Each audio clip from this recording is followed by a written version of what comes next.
او اخرنۍ چې کوم عمل دی دریم نمبر هغه دی ذکر الله.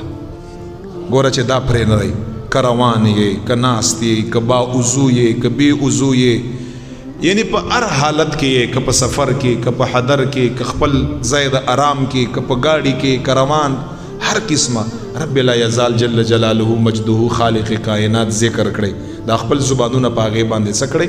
لانده کړئ. او حدیث دی امام بخاری اول جلد کتاب التوحید په هغې کې حدیث دی، دا کوم چې ورته بیانومه. سیدنا ابو هریره رضی الله تعالی عنه فرمایي، دا حدیث واورئ انسان باندې غونی ببرګي. ابا هریره څه فرمایي؟ او دا زما تاسو ته هغه شیان وښوده چې په دې باندې احادیث موجود دي. ذکر الله دریم نمبر، بس دغه درې داسې شیان دي که نه چې دا راټینګ کړئ، په دې باندې ستاسو د الله په منځ کې قربت او نزدېکت پیدا کېږي. ابا هریره څه فرمایي؟ وی چې نبی علیه الصلاة والسلام مبارک وفرمایل، وی چې الله جل جلاله یې چې زه د انسان د ګمان مطابق یم، زه د انسان د ګمان مطابق یم. څنګه چې انسان ما باندې ګمان کا بس زه هغسې یم.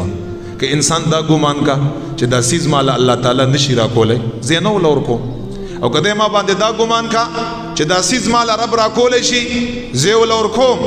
که دی دا ګمان کا په ما باندې چې دا تکلیف او مصیبت د زما رب نشي ختمولی، بس زه نه ختموم. او که دا یقین یې را باندې چې دا تکلیف او مصیبت د زما رب ختمولی شي، زه ختموم.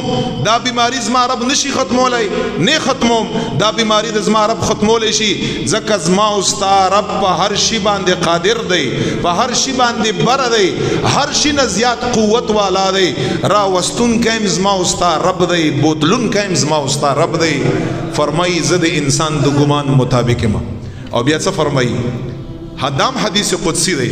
ابا هریره فرمائی امام بخاری کتاب التوحید ویچ نبی علیہ السلام یا صحابو تو فرمائی ویچ اللہ تعالی فرمائی ویچ که داغا کس ما ځان لا یادی زی ځان لا یادو، یعنی پزړه کې ما یادی یا ما ځان لا یادی یا مسلو یادی زیم ځان لا یادو.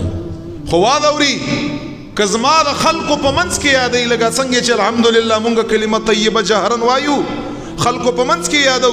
رب فرمایي که زه د خلقو په منځ کې یاد کړم، زه به د داسې مخلوق په منځ کې یاد کړم چې هغه مخلوق به د ستاسو مخلوق نه ډېر بهتري. رسول الله فرمایي زه به هم د خلقو په منځ کې یاد کړم. او بیا څه فرمایي چې دغسې دی زما یادوي یادوي یادوي یادوي او دا ذکر کوي. ګوره د قربت ذریعه ده، ګوره رب سره د نزدېکت ذریعه ده. حدیث کې مخکې څه فرمایي رسول الله؟ وی چې الله وفرمایل وی چې که دا انسان بیا ماته یو لویشت را نږدې کېږي که نه زما په ذکر باندې چې ما بار بار یادوي یادوي، یو لوشت ما ته را نږدې کېږي، رب فرمایي زور ته یو گز ور نږدې کېږم. مخکې حدیث کې رسول الله فرمایي چې رب وفرمایل چې که چېرته دی ما ته یو گز را نږدې کېږي، رب فرمایي زور ته 2 گزه ور نږدې کږم. او بیا یې په آخر کې وفرمایل وی چې دی که زما په طرف باندې روان شي آرام آرام باندې، رب مې فرمایي قسم په خدای زه دله منډه باندې ورځم. الله فرمایي یو لوشت زور ته گز ور نږدې کېږم، او که دی گزي زور ته 2 گزه، او دی که زما په طرف باندې آرام آرام باندې زه په منډه باندې وله ورځم. الله فرمایي چا د وجې نه؟ ذکر د وجې نه. دغه ذکر خدای پاک قربتونه پیدا کړي ډېر زیات.